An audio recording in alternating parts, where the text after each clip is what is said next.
ఈ ఆలోచనలు మా జీవితంలో ఉన్నతమైనటువంటి. Your thoughts are greater than our thoughts. We might think one thing and we think it might be good, but you have greater plans for us. నాన్న, నీ ప్లాన్స్ని, నీ ఉద్దేశాలను మా జీవితంలో మీరు నెరవేర్చమని ఇప్పుడు నీ వాక్యాన్ని మేము ధ్యానం చేయబోతుంటుండగా మీరు మాతో మాట్లాడి మమ్మల్ని బలపరచమని యేసు నామమున నడిచినాం తండ్రి, ఆమేన్. మన బైబిల్స్ని యోహాను సువార్త 6వ అధ్యాయానికి తెరవాలని కోరుతూ ఉన్నాం. Open your Bibles to the gospel of John chapter 6. యోహాను సువార్త 6వ అధ్యాయానికి మన బైబిల్స్ని తెరుద్దాం. యోహాను సువార్త 6 అని అనగానే కొంతమందిగా అదా మాకు తెలుసులేదు. ఇది సో ఫెమిలియర్, అంత ఫెమిలియర్. సండే స్కూల్ నుంచి మనం వింటా ఉన్నాం. కొంతమందికి యోహాను సువార్త 6లో ఏముందో తెలియకపోవచ్చు, కానీ అక్కడ ఏముందో చెప్తే ఆహా అదా అంట. ఇది so familiar. It is a big chapter, 71 verses ఉన్నటువంటి చాప్టర్. Sometimes we miss the point. ఒక్కొక్కసారి యోహాను సువార్త 6వ అధ్యాయం ఏం చెప్తుంది అనేటువంటి విషయాన్ని మనం ఒక్కొక్కసారి పాయింట్ మిస్ అవుతాం, సైడ్ ట్రాక్ అవుతూ ఉంటాం. కానీ వాక్యాన్ని సిస్టమేటిక్గా చదవడం మెయిన్, మనం రైటర్ యొక్క మీనింగ్ని తీసుకోవడం అనేటువంటిది చాలా చాలా ఇంపార్టెంట్. ఈరోజు రీడింగ్లో 2 విధాలైనటువంటివి. ఆ వచనాలు చదివి మనమేమనుకుంటున్నామో మనం దానికి మీనింగ్ తగిలిస్తాం. దాన్ని ఇన్సిజీసిస్ అంటారు, అంటే వాక్యం లోపలికి మీనింగ్ వేసి చదవడం అని. అలాగే బైబిల్ కాలేజ్ ఒక డిసిప్లిన్ నేర్పిస్తారు, ఏంటి అంటే ఎక్సిజీసిస్ అని. అసలు ఒరిజినల్గా రచయిత దేనికోసం రాశాడు ఆ మీనింగ్ తీసుకోవడానికి మనం ప్రయత్నం, మన ఆలోచనకు సరిపోయినటువంటి వాక్యాన్ని అమర్చుకోవడం కాకుండా అది. సో ఆ కోణంలో ఫ్రెష్గా యోహాను సువార్త 6వ అధ్యాయం చదవడం మొదలుపెట్టాం. జాన్ చాప్టర్ 6ని ఫ్రెష్గా చదివినప్పుడు it is open lot of insights. ఈ 71 వచనాల చాప్టర్ని అంతా మనం చదవం. అంతా చదివితే ఈరోజు సాయంత్రం ఎప్పటి వరకు మనం ఉండాలి. నాకున్నటువంటి టైంలోనే నేను మ్యాక్సిమంగా ఈ అధ్యాయంలో ఉన్న విషయాలు చెప్పి ముగించడానికి నేను ప్రయత్నిస్తాను. Some very important interesting things are happening in this chapter. Verse 66లో మనం చూస్తే ఆయన చెప్పిన మాటలకు ఆయన శిష్యుల్లో అనేకులు వెనక్కి తీసి మరెన్నడూ ఆయన్ను వెంబడింపలేదు. మెనీ డిసైపుల్స్ లెఫ్ట్ హిమ్ అనేటువంటి విషయాన్ని కూడా మనం చూస్తూ ఉన్నాం. అరే, ఇప్పుడు వరకు వెంబడించినటువంటి శిష్యులు సడన్గా ఆయన వదిలేసి వెళ్ళిపోయారు అని అంటే ఆయన చెప్పింది ఏదో అఫెన్సివ్గా ఉందన్నమాట. వాళ్ళు ఆయన చెప్పింది ఏదో చాలా పవర్ఫుల్గా ఉంది, that's why they left him and go అనేటువంటి విషయం. తర్వాత 15th వర్స్లో యేసయ్య వాళ్ళని వదిలేసి వెళ్ళిపోతున్నారు. ఈ అద్భుతం జరిగింది, యేసయ్యని వాళ్ళు అంటు పెట్టుకొని ఉన్నారు, సూపర్గా దేవుని కనపరుస్తున్నారు. But Jesus leaves them and goes. He wants to be alone. మీకు అందరికీ ఒక దండం బాబు, నేను మీ మధ్యన ఉండడానికి ఇష్టపడలేదు, నేను వెళ్ళిపోతాను, నా తండ్రితో నేను సహవాసంలోకి వెళ్ళిపోతానని is preferring to be lonely. అది ఇంకొక షాకింగ్ విషయం మనకు అనిపించింది. వై అనేటువంటిది. ఎంత అద్భుతమైన మిరాక్యులస్ ఈవెంట్ మధ్య కొంతమంది వదిలేసి వెళ్ళిపోవడం ఏంటి, యేసయ్య వారి దగ్గర ఉండకుండా వెళ్ళిపోవడం ఏంటి. ఇంకొక షాకింగ్ విషయం ఏంటంటే వర్స్ 26లో they are approaching Jesus and they are seeking Jesus, but Jesus is angry at him. తన్ను వెతుకుతున్నటువంటి వారి మీద దేవుడు ఎందుకు కోపపడుతున్నాడు? ఇదేంటి, వారు ఏమైనా తప్పు చేశారా? వాళ్ళు ఆయన్నే కదా కావాలనుకుంటున్నారు, వాళ్ళ మీద కోపపడతావు ఏంటి దేవా నువ్వు అనేటువంటి డౌట్ మనకు రావచ్చు. యేసయ్య మాట్లాడేటువంటి మాటలు కొంచెం కఠినమని కూడా మనకు అనిపించవచ్చు. వర్స్ 26లో మనం చూస్తే, యేసు మీరు సూచనలను చూచటం వలన కాదు కానీ రొట్టెలు భుజించి తృప్తి పొందడం వలననే నన్ను వెతుకుతున్నారని మీతో నిశ్చయముగా. మరి దేవుడు అంటే మాత్రం అంత డైరెక్ట్గా చెప్పేస్తారా అని చదివిన తర్వాత అనిపిస్తుంది. అందుకే ఫీల్ అయ్యారేమో అని అనిపిస్తుంది. తర్వాత వాళ్ళు సనగడం మనం చూస్తాం, సనుగడల్లా వాదనలోకి వెళ్ళడం మనం చూస్తాం. సో చాలా emotions, lot of emotions are there in John chapter 6. ఈ 6వ అధ్యాయంలో ఇవన్నీ కూడా మనం చూస్తాం. కానీ యోహాను సువార్తను హోల్ కాంటెక్స్ట్లో మనం చదివితే యోహాను మనకి అద్భుతాలను చెప్పట్లేదు, కానీ సూచక క్రియలను చెప్తున్నాడు. He's not calling them miracles, he's calling them signs and wonders. సూచక క్రియకి అద్భుతానికి తేడా ఏంటంటే, సూచక క్రియ ఏదో దాన్ని సూచిస్తుంది, signpost showing leading us to something else అనేటువంటి ఉద్దేశం ఇక్కడ యోహాను చోత 6వ అధ్యాయంలో మనకు కనబడుతుంది. అలాగే యోహాను చోత కాంటెక్స్ట్ అంతటి మనం చూస్తే యేసు ప్రభు వారు చెప్పిన ఐ యామ్ స్టేట్మెంట్స్ని యోహాన్ తీసుకుని చెప్పడం మనం చూస్తాం. ఐ యామ్ స్టేట్మెంట్స్ అంటే I am the good shepherd, I am the true wine, I am the food, I am the bread of life, I am the way, the truth and the life. ఇలాంటి I am statements అనేకమైనటువంటివి యోహాను మనకు చెప్పడం మనం చూస్తాం. Okay, so దేవుని యొక్క design ఏంటంటే మన లైఫ్లో ఉండేటువంటి చాలా కామన్ విషయాన్ని తీసుకుని సో డీప్ సత్యాన్ని మనకు చెప్పడం. ఫర్ ఎగ్జాంపుల్ సూర్యుడు, సన్ మనం చూస్తే సన్ ఎంత కామన్ మన లైఫ్లో. Everyday we have do something with the sun. Sun అంత కామన్ మన లైఫ్లో. ప్రతిరోజు ఉదయించడం, ప్రతిరోజు సాయంత్రాన్ని అస్తమించడం. అందుకు బైబిల్ పిలుస్తుంది నేను నీతి సూర్యుడిని. చీకటి ఎలాగైతే సూర్యుడు ఉదయించగానే పోతుందో, అలాగే యేసు ప్రభు వారు నేను నీతి సూర్యుడిని మలాకి పత్రికలో చెప్పడం మనం చూస్తాం. అలాగే ఇక్కడ యోహాను చోత 6వ అధ్యాయంలో కూడా చాలా కామన్ ఏంటది, ఫుడ్. ఫుడ్ ఎంత కామన్, ఆకలి వేసినా ఆకలి అయిపోయినా రోజుకి 3 సార్లు తినడం. ఇదేట్లా ఇలా పెట్టాడు దేవుడు. 3 పూటలు వండుతాం, అలా వండుతాం, మళ్ళీ కడగడం, మళ్ళీ వండడం, మళ్ళీ తినడం, మళ్ళీ వండడం, మళ్ళీ కడగడం, మళ్ళా వండడం, మళ్ళా కడగడం, మళ్ళా తినడం. ఈ సైకిల్ ఎప్పటికీ ఆగదా అని అంటే ఫుడ్ అనేటువంటిది అంత కామన్గా దేవుడు మన లైఫ్లో పెట్టాడు. So what God has made is, ఈ ఫుడ్ని అంత కామన్గా పెట్టి he said I am the bread of life, నేను ఆ ఫుడ్ లాంటి వాడిని అనేటువంటి చెప్పడం మనకి ఇక్కడ గమనిస్తాం. కనుక ఈ యోహాను చోత 6వ అధ్యాయం కాంటెక్స్ట్ ఏంటంటే ఆయన వారికి భోజనం పెట్టడం వల్ల, వారికి ఆహారం పెట్టడం వల్ల ఆయన చెప్తున్నటువంటి సత్యం ఏంటంటే నేనే నిజమైన జీవాహారమును అని చెప్పడానికి దేవుడు ప్రయత్నిస్తూ ఉంటాడు. ఓకే, సో స్పిరిచువల్ ట్రూత్ని వాళ్ళు మిస్ అవుతున్నారు. దేవుడు ఒకటి చెప్పాలనుకుంటే వీళ్ళు ఒకటి అర్థం చేసుకుంటున్నారు అనేది మనకి ఇక్కడ కనపడుతుంది. యోహాను సువార్తలో 5 అధ్యాయాలు దాటిసాం. ఈ 5 అధ్యాయాల్లో యేసుప్రభు ఆల్రెడీ కొన్ని విషయాలు చెప్పాడు. ఈ దేవాలయాన్ని పడగొట్టి నేను 3 దినాల్లో దాన్ని తిరిగి కడతాను అంటే వాళ్ళు దాన్ని కూడా లిటరల్గా తీసుకుని మాకు 60 సంవత్సరాలు పట్టింది ఈ దేవాలయం కట్టడానికి, నువ్వు 3 రోజుల్లో ఎలా పడగొట్టి లేపుతావు. ఆయన తన శరీరం గురించి మాట్లాడుతున్నాడు అని వారికి అర్థం కాలేదు. తర్వాత 3rd చాప్టర్లో నికోదేముతో ఉండేటువంటి సంభాషణ మనం చూస్తాం. Unless you are born again you cannot be a part of the kingdom of God అని దేవుడు నికోదేము చెప్పాడు. నువ్వు తిరిగి జన్మిస్తేనే తప్ప నువ్వు పరలోక రాజ్యానికి వారసుడు కాదు నికోదేము అని దేవుడు చెప్పాడు.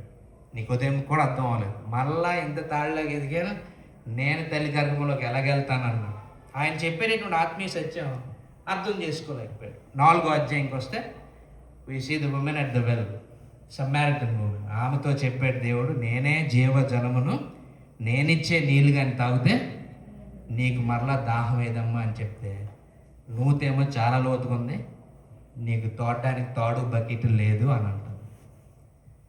ఆ జీవజలమైనటువంటి ఆయనే తన ముందు నిలవబడి మాట్లాడుతుంటే ఆమెకు ఆ విషయం కూడా అర్థం అవ్వలేదు అనే విషయాన్ని మనం గమనించాం. సో యోహాను చోత 6వ అధ్యాయంలో కాంటెక్స్ట్ ఏంటి, నేనే జీవజలం అనేటువంటి కాన్సెప్ట్ 4వ అధ్యాయంలో ఉంటే 6వ అధ్యాయంలో నేనే జీవాహారమును అని చెప్పడానికి దేవుడు వారికి ఆహారమును పెట్టినటువంటి వాడు.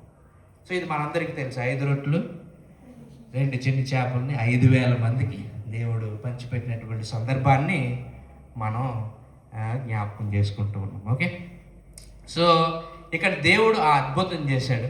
తర్వాత 14వ వచనం చదువుతున్నాం, వర్స్ 14. ఆ మనుషులు యేసు చేసిన సూచక్రియను చూసి నిజముగా ఈ లోకమునకు రాబో ప్రవక్త ఈయనే అని చెప్పుకున్నారు. They called him a profit. మనం 5 రొట్టెలు 2 చిన్న చేపలు అంతా మనం చదవట్లేదు, ఎందుకంటే మనకు అందరికీ తెలుసు, సండే స్కూల్ నుంచి వింటున్నాం. రియాక్షన్ దగ్గరికి వెళ్తాం. రియాక్షన్లో వాళ్ళు 14 వచనంలో ఏమని రియాక్ట్ అయ్యారంటే, ఈయన ప్రవక్త అని చెప్పారు. నేను మిమ్మల్ని కొన్ని క్వశ్చన్స్ అడుగుతాను, ఆన్సర్ చేస్తారు కదా. Are they right or wrong? Are they right or wrong in calling Jesus a prophet? Right. ఎందుకంటే మన ద్వితీయోపదేశ కాండంలో, సంఖ్యాకాండంలో కూడా మనం చూస్తాం, మోషే ఒక మాట చెప్పాడు, నా వంటి ఒక ప్రవక్తను దేవుడు మీ మధ్యకి పంపించబోతున్నాడు, మీరు ఆయన మాట వినండి అని చెప్పినటువంటి విషయం మనకు కనబడుతుంది. Deuteronomy chapter 18:16. ఓకే, చదవవలసిన లేదు, అక్కడ ఆ విషయం మనకు కనబడుతుంది. So they are right about it. వాళ్ళు మోషేకి ఎలా కనెక్ట్ అయ్యారు అని అంటే, మోషే కూడా పరలోకం నుండి మాకు ఆహారము దయచేశాడు, మన్నా కురిసింది. సో ఆ రోజు దేవుడు ఎలాగైతే అద్భుతంగా ఆహారం పెట్టాడో, ఈరోజు కూడా దేవుడు అద్భుతంగా ఆహారం పెట్టాడు అని వెంటనే వాళ్ళ మైండ్లు మోషేకి కనెక్ట్ అయ్యాయి. మోషే చెప్పినటువంటి ప్రవచనానికి కనెక్ట్ అయ్యాయి. మోషే చెప్పినటువంటి ప్రవక్త ఈయనే అని చెప్పారు. థియలాజికల్లీ అబ్సల్యూట్లీ రైట్. వాళ్ళు చెప్పింది అబ్సల్యూట్గా రైట్. ఆ రోజు మోషే చెప్పినటువంటి ఆ ప్రవచనం యేసయ్యలో నెరవేరింది. 15 వస్తే ఇంకొక రియాక్షన్. రాజుగా చేయుటకు వారు వచ్చి తన్ను బలవంతంగా పట్టుకొనబోచున్నారని యేసు ఎరిగి మరలా కొండకు ఒంటరిగా వెళ్ళిపోయింది. Secondly, first thing they said is a prophet. We all agree that they said it right. Second question, they are saying Jesus is a king. My question is, are they right or wrong? Is Jesus a king? Of course he is. Of course. మత్తయి సువార్త అంతా దేని కొరకు అంటే ఆయన రాజరికం గురించి చెప్పడానికి, ఆయన రాజ్యం గురించి చెప్పడానికే మత్తయి సువార్త అంతా. మత్తయి ఫోకస్ అంతా గాస్పెల్లో ఆయన కింగ్ అనేటువంటి విషయాన్ని చెప్పడానికే. పిలాతుతో ఉండేటువంటి ఆ కాన్వర్జేషన్ మనం గమనిస్తే, అయ్యో ద కింగ్ అని డైరెక్ట్గా అడిగారు. యేసుప్రభు చెప్పారు, of course I'm the king, but my kingdom is not of this world అని యేసయ్య చెప్పడం మనం చూస్తాం. So they are right about it. He is of course a prophet and he is a king. ఆయన ప్రవక్త, ఆయన రాజు. కానీ యేసయ్య యొక్క రియాక్షన్ ఏంటంటే, ఆయన వారి మధ్యన ఉండకుండా కొండకు ఒంటరిగా వెళ్ళిపోయాడు. ఇప్పుడు ఈ స్టోరీ ఇంకా కంటిన్యూ అవుతుందేమో అనుకుంటున్నప్పటికీ, యోహాను 16వ వచనం నుంచి 21వ వచనం వరకు ఇంకొక చిన్న ఎపిసోడ్ని అక్కడ ఇన్సర్ట్ చేశాడు. ఇది మీకు చదివితే మళ్ళా వర్స్ 22 నుంచి స్టోరీ కంటిన్యూ అవుతున్నట్టు అనిపిస్తుంది. మధ్యలో 16 to 21 వర్సెస్లో ఒక సన్నివేశాన్ని అక్కడ ఆయన రాయడం మనం చూస్తూ ఉన్నాం. ఓకే, వర్స్ 16 to 21 నేను చదువుతాను. సాయంకాలం అయినప్పుడు ఆ శిష్యులు సముద్రం వద్దకు వెళ్ళి దోణి ఎక్కి సముద్రపు దగ్గరనున్న కపెర్నహూమునకు పోవచుండెను. అంతలో చీకటాయనగానే యేసు వారి యొద్దకు ఇంకను రాలేదు. అప్పుడు పెద్ద గాలి విసరగా సముద్రం పొంగుచుండెను. వారు ఇంచుమించు 2 కోసల దూరమును దోణిని నడిపించిన తర్వాత యేసు సముద్రం మీద నిల్చుచు తమ దోణి దగ్గరకు వచ్చుట చూచి భయపడి, అయితే ఆయన నేనే, భయపడకూడని వారితో చెప్పాను. కనుక ఆయన్ను దోణి మీదకి ఎక్కించుకుంటకు వారు ఇష్టపడిరి. వెంటనే ఆ దోణి వారు వెళ్ళుచున్న ప్రదేశమునకు చేరు. ఇక్కడ 16 నుంచి 21వ వచనం వరకు జరిగేటటువంటి విషయం, కామన్ క్రౌడ్ ఎవరైతే 5 రొట్టెలు 2 చిన్న చేపలు భుజించి తృప్తి పొంది యేసయ్యను వెంబడిస్తున్నారో వాళ్ళకి తెలియదు ఇది జరిగింది. యేసు ప్రభు వారేమో వీళ్ళందరిని వదిలేసి కొండకు వెళ్ళిపోయాడు. సాయంకాలం అయినప్పుడు తన శిష్యులకు మరి ఏం పని ఉందో, వారు రాత్రికాల టైంలో బోట్ ఎక్కి వేరే షోర్కి వాళ్ళు వెళ్తున్నారు అనే విషయం మనకి ఇక్కడ చెప్పబడుతుంది. సో నేను ఇందాక చెప్పినటువంటి విషయాలని ఇప్పుడు అప్లై చేస్తాను, మీరు గమనించాలి. Purposefully John is picking some events to write. Is not writing the whole detail అంతా రాయట్లేదు. కొన్ని విషయాలు ఎంపిక చేసుకుని రాస్తున్నాడు. మనకు ఆ విషయాల గురించి ఏదో విషయం చెప్పడానికి అనే విషయాన్ని మనం గమనించాలి. ఓకే, సో సాయంకాలం అయింది, శిష్యులు దోనెక్కారు, అవతల ఒడ్డుకి వెళ్తున్నారు. మధ్యలో తుఫాన్ వచ్చింది. వర్షం వల్ల ప్రాబ్లం లేదు, కానీ గాలి వచ్చింది, దానివల్ల ప్రాబ్లం. సో వాళ్ళు చాలా భయపడిపోయి ఇంక మేము అయిపోయామని అనుకుంటున్నారు. Then they see Jesus walking on the water. యేసు ప్రభువారు నీటి మీద నడుచుకుని వస్తున్నారట. నీటి మీద నడుచుకొని వస్తున్నప్పుడు వాళ్ళు భయపడ్డారు. అయితే యేసే అన్నాడు, నేనేరా బాబు, మీరు భయపడకండి అని వారితో చెప్పాడంట. వర్స్ 21లో, కనుక ఆయనను దోణి మీదకి ఎక్కించుకుంటకు వారు ఇష్టపడిరి. వెంటనే ఆ దోణి వారు వెళ్ళుచున్న ప్రదేశమునకు చేరు. ఈ 21 చదివిన తర్వాత నాకు అంత సింపుల్గా రాసేటి యోహాన్ అనిపించింది. నాకు కొన్ని క్వశ్చన్స్ వచ్చాయి, మిమ్మల్ని కూడా ఆ క్వశ్చన్స్ అడుగుతారు. నా డౌట్స్ మీరు ఏమన్నా క్లియర్ చేయగలరు? నాకైతే అక్కడి నుంచి ఆన్సర్ ఏం దొరకలేదు.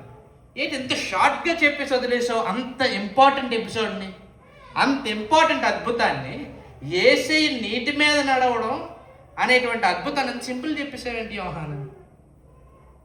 నాకు వచ్చిన క్వశ్చన్స్ ఏంటంటే, తుఫాన్ ఆగిందా?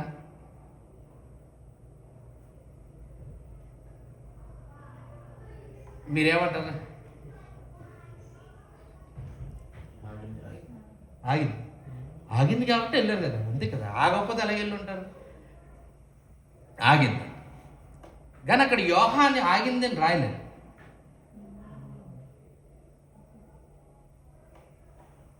వర్షం తగ్గిందా? తగ్గే ఉంటుందా? తగ్గపోతే ఎలాగా? తగ్గపోతే ఎలాగెళ్తారండి? తగ్గే ఉంటుందా? మన యొక్క ఆలోచన ఎలాగుంటుందంటే, we always search for a miracle. Some miracle would have happened there.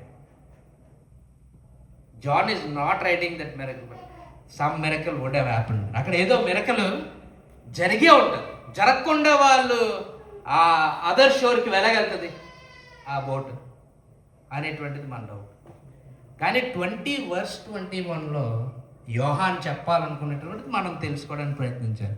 అందుకే ఇన్సిజీసిస్ చేయొద్దు, మనం ఎక్సజీసిస్ చేద్దాం. Intentionally John is not giving an answer. Intentionally is saying what he want to say in verse 21వ వచనం. కనుక ఆయన్ను దోణి మీద ఎక్కించుకునేటకు వారు ఇష్టపడిరి. వెంటనే ఆ దోణి వారు వెళ్ళుచున్న ప్రదేశమునకు చేరు. ఇప్పుడు నా మైండ్ కాదు, నేను చెప్పింది కాదు, యోహాన్ మైండ్లోకి వెళ్ళడానికి ప్రయత్నం. Why he's not giving any other details and he's telling only verse 21. వారు యేసయ్యను దోణి మీదకి ఎక్కించుకోవడానికి ఇష్టపడ్డారు. వెంటనే ఆ దోణి గమ్యస్థానం చేరు. అక్కడ యోహాన్ యొక్క పాయింట్ ఏంటంటే, యేసయ్యని ఇష్టపడి వాళ్ళు దోణి మీదకి ఎక్కించుకున్న తర్వాత తుఫాన్ తగ్గితే ఏంటి, తగ్గపోతే ఏంటి? తగ్గితే ఏంటి, తగ్గకపోతే ఏంటి? యేసయ్య మనతో ఉంటే. కొంతమంది యేసయ్య మనతో ఉంటే తగ్గిపోద్దండి. యేసయ్య మనతో ఉంటే తగ్గిపోతుందా? తగ్గితే ఏంటి, తగ్గపోతే ఏంటి? అక్కడ తుఫాన్ తగ్గిందా, గాలి తగ్గిందా లేదా అనేటువంటిది అసలు ప్రసక్తే రాదు. అక్కడ మెయిన్ విషయం ఏంటంటే, వారు యేసయ్యను దోణి మీదకి ఎక్కించుకున్నారు. ఆ దోణి వెంటనే గమ్యస్థానం చేరు. ఈరోజు మనకి ఒక విధమైన మిరకల్స్ మీద మన దృష్టి ఉండడం వల్ల, ఆ మిరకల్స్ మీద దృష్టి వల్ల యేసయ్య మీదకి దృష్టి వెళ్ళట్లేదు. ఇక్కడ యోహాను 6వ అధ్యాయంలో ప్రాబ్లం అంతా అదే. యేసయ్య ఒక అద్భుతం చేశారు, వాళ్ళు మిరకలు చూశారంటే, ఆయన 5 రొట్టెలు 2 చిన్న చేపలు 5,000 మందికి తినడం అనేటువంటిది మామూలు మిరకలు కాదు. అది తిన్నారు, ఆకలి వేసింది, మళ్ళీ వచ్చారు యేసయ్య. యేసయ్యని అడుగుతున్నారు, మాకు ఒక సూచక్రియ చేస్తామని. మీరు తర్వాత ఇంటికి వెళ్ళిన తర్వాత మీరు క్యూరియస్నెస్లో మిగతా అధ్యాయం అంతా చదువుతారని అనుకుంటున్నాను, చదవండి. యేసు ప్రభు గారు ఏం చెప్పారు, వీళ్ళు ఏం చెప్తున్నారు మనం గమనిస్తే, ఆ రోజు మోషే మాకు మన్నాను తినిపించాడు. సో అలాంటి అద్భుతం ఇంకోటి చేయొచ్చు కదా అంటున్నాం. అంటే వాళ్ళకి తిన్నారు నిన్న, మళ్ళీ ఆకలేసింది, మళ్ళీ ఈరోజు అలాంటి అద్భుతం ఒకటి చేయమన్నాడు. ఎందుకంటే ఈయన మోషే లాంటి ప్రవక్త కదా. మోషేయే వాళ్ళకి 40 సంవత్సరాలు భోజనం పెడితే ఈయన ఇంకెన్ని సంవత్సరాలు పెట్టాలి? మోషే కంటే గొప్పోడు కదా.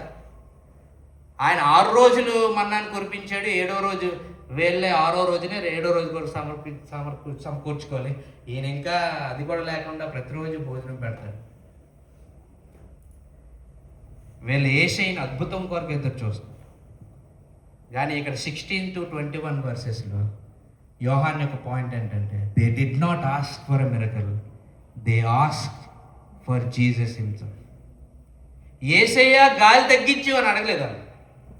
యేసయ్య ఈ అలలు తగ్గించు, యేసయ్య తుఫాన్ నడిచు అనేటువంటి విషయాన్ని వారు అడగలేదు. వారు ఏం అడిగారు?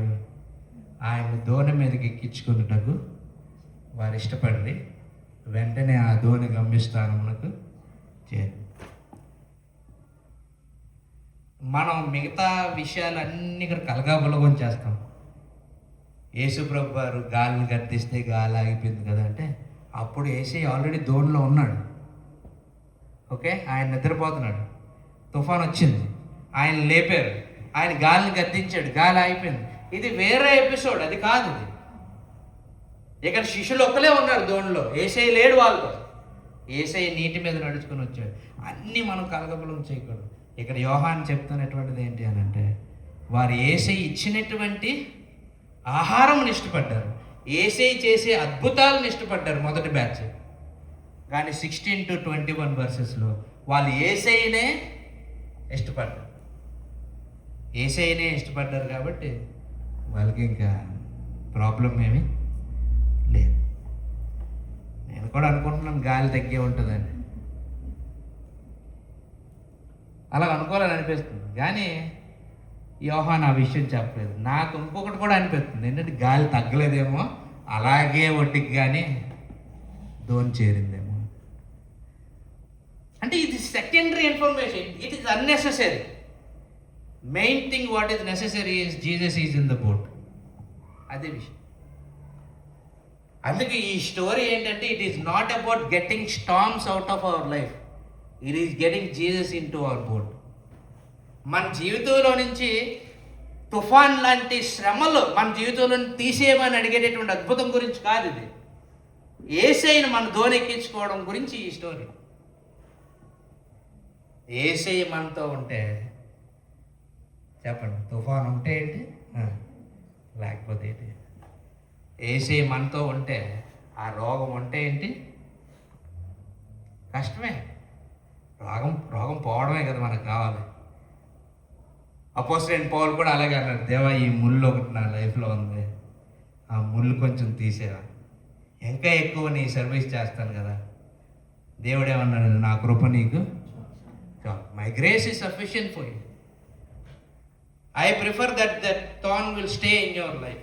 నీ జీవితంలో ఆ ముళ్ళు ఉండాలని నేను నిర్ణయిస్తున్నాను. అలాగే నిన్ను విశ్వాసంలో నేను బలపరచబోతున్నాను. That is how I am going to pour out my grace into your life. నీ జీవితంలో ఆ ముళ్ళు ఉండడం వల్లే నా కృపను నీ మీద ఒలిపించాలని నేను అనుకుంటున్నాను. That is the way I want to show you that your faith can grow and I can show my grace to you. And you are asking me to remove that thorn in your. నీ జీవితంలో ఆ ముళ్ళు తీసేవని అడుగుతున్నా, కానీ ఆ ముళ్ళు ద్వారానే నీ విశ్వాసాన్ని బలపరచడానికి, నా కృపను నీకు సరిపోతుందని చూపించడానికి నేను ఇష్టపడుతున్నాను. వాళ్ళు don't ask me to remove that. Learn this lesson, my grace is sufficient for you. నా కృప నీకు సరిపోతుంది అనేటువంటి విషయాన్ని తెలుసుకోవాలి. కనుక ఈ ఫిబ్రవరి 2nd మంత్లోకి ఆల్రెడీ మనం వచ్చాం. నేను మిమ్మల్ని ఎంకరేజ్ చేయాలనుకునేటువంటిది ఏంటి అని అంటే, don't look at Jesus, Jesus is hand, what he will give, what he will do. Ask for Jesus himself. యేసయ్య ఏం చేస్తాడో, దేవి ఇది చేయనైనా, అది చేయనైనా, ఈ తుఫాన్ తీసి, అది తీసి, ఇది అన్ని అడిగే బదులు, దేవా నాకు నువ్వు కావాలి అని యేసయ్యని మన జీవితం ఎక్కించుకుంటే, యేసయ్యని మన దోణిలోకి ఎక్కించుకుంటే మన జీవితంలో ఏ సమస్య ఉండదు. సమస్య ఉన్నా అది సమస్య కాదు, యేసయ్య. అందుకు యోబులాగా యోబు ఏమన్నాడంటే, యెహోవా ఇచ్చిన యెహోవా తీసుకుని. ఆయన ఇచ్చిన ఒకప్పుడు ఉన్నా, ఆయన ఇచ్చిన ఒకప్పుడు పోయే. కానీ ఇచ్చినప్పుడు ఆయన ఉన్నాడు, పోయినప్పుడు ఆయన ఉన్నాడు. దేవుడు నాకు ఉన్నాడు కనుక నాకు ఏ ప్రాబ్లం లేదు అని ఆయన విశ్వాసంలో నిలవబడటానికి దేవుడు సహాయం చేశాడు. అందుకే ఇందాక కూడా ఒక పాట పాడాము, ముఖ దర్శనం కాదు, ఫస్ట్ సాంగ్ ఏం పాడు, దాని తర్వాత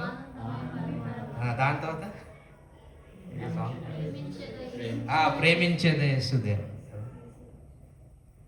దాంట్లో లాస్ట్ 2 లైన్స్లో నా ప్రాణం ఉన్నంత వరకు నీ నీ నీ చేతులను చూస్తానని ఒక లైన్లో ఉంటుంది, నీవు ఇచ్చేటటువంటి వాటిని. తర్వాత ఇంకొక లైన్లో నిన్నే నేను కోరుకుంటాను అనేటువంటిది ఉంటుంది. రెండిట్లో చాలా డిఫరెన్స్ ఉంది. ఇందాక అదే ఈ మెసేజ్ ప్రిపేర్ అయ్యి వచ్చాను, ఆ పాట పాడుతున్నప్పుడు ప్రభా దేవ భలేగా స్పిరిట్లో అందరినీ ఐక్యపరుస్తామని అనుకున్నాను ఆ పాటల ప్రకారం. నాకు తెలిసి బ్రదర్ అక్కడ వెతుకుతున్నట్టు ఉన్నాను, నేను చెప్పినవి దొరికితే వేయాలి. ఓకే, యేసయ్యని దోణిలోకి ఎక్కించుకుంటే మన జీవితంలో ఏ సమస్య ఉండదు. సమస్యలు తీయాలనుకుంటే ఇంకొక సమస్య వస్తుంది మన జీవితంలో. వాళ్ళ జీవితంలో ప్రాబ్లం ఏంటంటే నిన్న మిరకలు అయిపోయింది, తిన్నది అరిగిపోయింది, ఈరోజు ఇంకో మిరకలు కావాలి. యేసయ్య అలా చేస్తూ ఉంటే ఎంతో బాగుంటుంది కదా. కానీ అన్నిటికంటే గొప్ప మిరకలు యేసయ్య మన దోణిలో ఉంటే అదే పెద్ద మిరకలు. ఇంకా మిరకలతో పనే లేదు అనేటువంటి విషయం.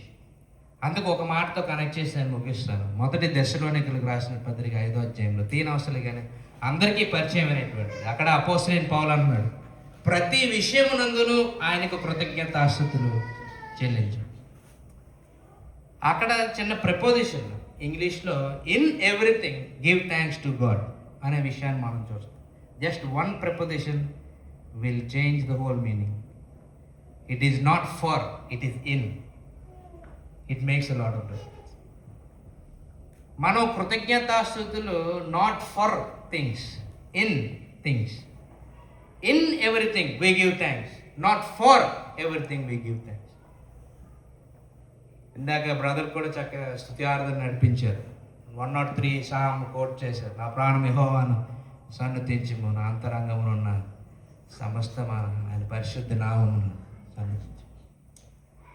ఇంగ్లీష్లో all that is with in me plus is over in name. యూదులు మన ఇమోషన్ని మైండ్కి హార్ట్కి మనం అటెస్ట్ చేస్తాం. యూదులు ఇమోషన్ మాట్లాడేటప్పుడు గట్స్ గురించి మాట్లాడతారు. అందుకే అంతరంగంలో ఉన్న సమస్తం ఆయన పరిశుద్ధనామము సన్నతించుము అనే. కనుక ఇక్కడ మనం ఒకవేళ దేవునికి కృతజ్ఞతాస్తుతులు చెప్పాలి అంటే దేనికోసం చెప్తా చెప్పండి? ప్రమోషన్ వచ్చినందుకు, జాబ్ వచ్చినందుకు, పిఆర్ వచ్చినందుకు, సిటిజన్షిప్ వచ్చినందుకు, ఏదో ఒక మేలైనటువంటి దాని కొరకు. కానీ పౌలు చెప్పేటటువంటి చాలా డిఫరెంట్. అన్నిటి యందును దేవుని కృతజ్ఞతాస్తుతులు చెల్లించాలి. ఎందుకంటే మనం మానవులకి ఏమనుకుంటామంటే కొన్ని మనకు ఉపయోగం, కొన్ని మనకు ఉపయోగం కాదు. కానీ దేవుని యొక్క సావరెంటీలో everything is important for us. ఆ సీజన్స్లోనే మనం దేవునికి దగ్గరగా ఎదగడం, ఆ సీజన్స్లోనే దేవునికి మనం క్లోజ్ అవ్వడం, ఆయన యొక్క గ్రేస్ని మనం రుచి చూడడం, ఇవన్నీ కూడా జరుగుతాయి. Can you imagine a life without problems?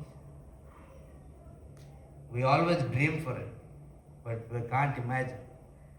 దేవుడు వీటిలన్నిటిని జతపరిచి మన జీవితాన్ని అలాగ ఏర్పాటు చేశాడు. కనుక నా కోరిక, నా ఆశ, ఈ సంఘం కొరకు నా ప్రార్థన ఏంటంటే, keep God first place in your life. Long for God who is the real bread, not the bread he gives. ఆయన చేతి నుంచి వచ్చేటటువంటి ఆహారం కొరకు కాదు, ఆయనే ఆహారం అని మనం తెలుసుకోవడానికి మనం ప్రయత్నించాలి. ఆయనతో సహవాసంలో కలిగి ఉండడానికి మనం ప్రయత్నం చేద్దాం. అప్పుడు మన జీవితంలో అపోస్తలుడైన పౌలు చెప్పింది అవుతుంది. అన్నిటి యందును మనం ఆయనకి కృతజ్ఞతాస్తుతులు చెల్లించగలం. That's why there is one thing greater than a miracle. It is called the providence of God. Providence అనేటువంటి విషయాన్ని చాలామంది స్టడీ చేయరు. Providence is greater than a miracle. అద్భుతం అంటే ఏంటంటే, ఒక నెగిటివ్ ఉంది, దాన్ని పాజిటివ్గా మార్చడాన్ని అద్భుతం అంటాం. ఒక రోగం ఉంది, దాన్ని నయం చేయడం మనం అద్భుతం అంటాం. కానీ ప్రావిడెన్స్ ఏంటంటే, ప్రాబ్లం లాగే ఉంచుతాడు, దాన్ని ఆ ప్రాబ్లం ద్వారానే మంచి అవుట్కమ్ని దేవుడు తీసుకున్నాడు. యేసుప్రభు వారి మరణాన్ని ధ్యానం చేసేదానికి నెక్స్ట్ వీక్ మనం ఇంకో 2 వీక్స్లో కదండి లెంట్లోకి వెళ్తాం. దేవునికి వాకి ఆ మరణాన్ని మనం ధ్యానం చేస్తాం. యేసుప్రభు వారికి గ్లోరీని దేవుని యొక్క వాక్యం ఎలా చూపిస్తుందంటే, డార్క్ బ్యాక్గ్రౌండ్, జరిగేవన్నీ కూడా డార్కే. అక్కడ లీగల్గా ఒకటి కరెక్ట్ జరగట్లేదు. యేసయ్యకి తీర్చేటటువంటి తీర్పులు ఒకటే కరెక్ట్ కాదు. తన శిష్యుల్లో ఒకడు ఆయన్ని ఇస్కరియోతు యోధాన్ని చూస్తే మనకి డిప్రెషనే వచ్చేది, అటువంటి క్యారెక్టర్. కానీ వీటిలన్నిటిల్లో దేవుడు అద్భుతమైనటువంటి అవుట్కమ్ని తీసుకొని వస్తున్నాడే. ఈ ప్లే అంతట్లో ఇంత అవసరం, ఇవన్నీ కూడా అవసరమే అనే విషయాన్ని మనం ఆలోచిస్తున్నప్పుడు, this is the divine providence of God. ఆయన మేలైన వాటినైనా ఈడనిపించినటువంటి వాటిని కూడా వాడి మన జీవితంలో ఆయన చేయాలనుకున్న క్రియను ఆయన చేస్తాడు. అందుకే రోమపత్రిక 8వ అధ్యాయంలో ఆయన ప్రావిడెన్స్ గురించి అంటున్నాడు. ఆయన చిత్తంలో ఏర్పరిచినటువంటి వారికి సమస్తమును సమకూడి జరుగుతుంది. అన్నీ సమకూడి జరుగుతున్నాయి అంటే ఏవి సమకూడి జరుగుతాయి? మంచివే సమకూడి జరుగుతున్నాయి కాదు, అన్నీ సమకూడి జరుగుతాయి. Either it is positive or negative, either you think it is something good or if you think something is bad, but everything is working out for the good of those who are called according to his purpose. This is the providence of God. It is even more greater than a miracle. అందుకు ఈ యోహాన్ చెప్పాలనుకున్నది ఏంటంటే, కొంతమంది యేసయ్య అద్భుతం కోసం చూశారు, కొంతమంది యేసయ్యే కావాలనుకున్నారు. First బ్యాచ్ని వదిలేసి మీకు ఒక దన్నవరా బాబు నేను వెళ్ళిపోతానని యేసయ్య వెళ్ళిపోయారు. రెండో బ్యాచ్తో పోర్ట్లోకి యేసయ్య వెళ్ళారు. తర్వాత ఏమైందో మనకు తెలీదు. ఏమైందో ఒకటే తెలుసు, గమ్యం మాత్రం చేరు. అందుకు డీటెయిల్స్ నాకు అనవసరం. అందుకే ఈరోజు ఆఖరిలో కూడా నన్ను అడిగినప్పుడు, పాస్ గారు నాకు ఇది అవుతుందా, అది అవుతుందా, ఇది అవుతుందా అంటే నాకు తెలియదు. కానీ ఒకటి తెలుసు, యేసయ్యని కానీ మన జీవితం నావ ఎక్కించుకుంటే గమ్యం మాత్రం చేరుతాం. అది మాత్రం తెలుసు, అది గ్యారంటీ. ఎలాగని అడగండి, నాకు తెలియదు. హౌ అని అడగండి, I don't know. But will it happen? Of course it's going to happen. మనం గమ్యస్థానాన్ని మాత్రం చేద్దాం. ఆయన యందు విశ్వాసం ఉంచినటువంటి వారికి ఆయన నిత్య జీవం ఇవ్వడానికి లోకానికి వచ్చాడు కనుక ఆయన ఇచ్చేటటువంటి నిత్య జీవాన్ని మాత్రం తప్పనిసరిగా మనం పొందుకుంటాం యేసయ్య మన బోట్లో ఉంటే. అందుకే ఈ సంవత్సరం స్టార్టింగ్లోనే ఇంకా ఉన్నాం కాబట్టి, if you're asking God for anything, I would suggest you change your prayer and ask for himself, ask for God only. యేసయ్య దగ్గర ఏదైనా అడిగితే మీ ప్రార్థన చెన్నది మార్చి, దేవా నీవు ఇచ్చేవి కాదు, నువ్వే నాకు కావాలని అడిగేటటువంటి విధానంగా మన ప్రార్థన మార్చుకుంటే, యేసయ్య మనతో ఉంటే, will other things really matter? ఉంటే ఎట్లా, లేకపోతే వస్తే పోతే ఎట్లా. ఇవేవి ఎన్నదగినటువంటివి కాదు. హెబ్రీ పత్రికలో మన పితరుల గురించి మాట్లాడుతూ, వారు పొందేటటువంటి ఆ మహిమ ఎదుట ఈ లోక భోగాలేవి ఎన్నదగినటువంటివి కాదని, incomparable with all the riches and anything we can have in this world. We can not even match దేవునితో వాటిని పోల్చలేదు. కనుక ఆయన్నే కలిగి ఉండడానికి మనం ఇష్టపడదాం. Hope you will pray that prayer. నేను కూడా చిన్న ప్రార్థన చేసి ముగించాలని ఆశపడుతున్నాను. అందరూ తల్లు వంచి కళ్ళు మూసుకుంటాం. దేవా, ఆ రోజు జనరల్ క్రౌడ్ చేసినటువంటి mistake sometimes we also do. We forget to gauge at your face and we sometimes look at your hand. నీ ముఖమును చూసి, నీ ముఖ దర్శనం చేసి నువ్వే కావాలని అడిగేటటువంటి దాని బదులు ఒక్కొక్కసారి నీ చేతిని చూస్తూ ఇది చెయ్యి, అది చెయ్యి, అది చేస్తే బాగుంటుంది, ఇది చేస్తే బాగుంటుంది. మిరకల్స్ మీద దృష్టి పెడుతూ అద్భుతమైన మిరకలైన నీవే మా జీవితంలో కావాలని ఒక్కొక్కసారి నిన్ను వెతకం. నన్ను మమ్మల్ని క్షమించండి. నన్ను ఈ 2026లో మా దోణిలోకి నిన్ను ఆహ్వానిస్తూ ఉన్నాం, మా లైఫ్లోకి నిన్ను ఆహ్వానిస్తూ ఉన్నాం, మా కుటుంబంలోనికి నిన్ను ఆహ్వానిస్తూ ఉన్నాం. May you be the part of our life. మా జీవితంలో, మా కుటుంబాల్లో, మా జీవితం నన్ను ఒక పార్ట్ అవ్వమని ప్రార్థన చేస్తూ ఉన్నాం. మీకు వందనాలు. మీతో సహవాసం చేయడానికి, మీతో సమయాన్ని గడపడానికి, నీ వాక్యాన్ని భుజించడానికి, నిన్ను భుజించడానికి, నిన్నే ఆహారముగా, నిన్నే పానీయముగా, నిన్నే సమస్తముగా కలిగి ఉండడానికి కృపను మనం ప్రార్థిస్తున్నాం. ఈ సంఘ లీడర్షిప్ని దీవించండి. ఈ సంఘానికి వస్తున్న ఎవ్రీ సింగిల్ ఫ్యామిలీని నాయన మీరు దీవించమని ప్రార్థిస్తున్నాం. వారిని ఆస్వాదించండి.